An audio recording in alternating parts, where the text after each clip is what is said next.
మూడవ కారణం మూడో అధ్యాయం 10వ వచనం.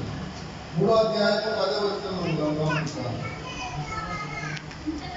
ఇంతగా జరిగినను విశ్వాసఘాతకురాలు ఆమె సహోదరి అయిన యూదా పైవేషమునకే గాని తమ పూర్ణ హృదయంతో తీర్పుట లేదని యెహోవా చెబుతున్నాడు. ఏం కావాలంటే స్వస్థత కావాలి, పైవేషం కావాలి.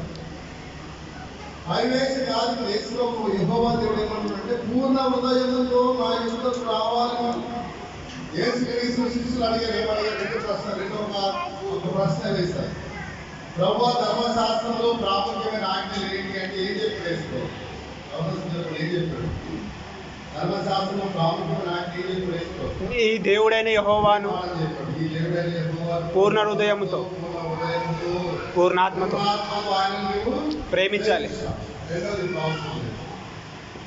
క్రైస్తవులుగా మనం బ్రతికినంత కాలం పూర్ణ హృదయంతో యెహోవాను సేవించాలి. కానీ ఇప్పుడు ఏం జరుగుతుందంటే పైవేషము, పూర్ణ హృదయం కాదు, పైవేషం ఉంది. ఈ పైవేషం వదిలిపెట్టాలి. పైవేషం అంటే మనకు అర్థం కావాల్సింది ఏంటంటే డ్రామాలు అర్థం చేసుకోవాలి. డ్రామాలు ఏం చేస్తారు? ఏడు చరిత్ర ఉంది, దావీదు చరిత్ర ఉంది. అందులో ఏం చేస్తాం? మనం పెట్టి కొట్టుకుంటాం, నోటికి ఏం చేస్తాం? ముఖానికి అంతా రంగు తీసుకుంటాం.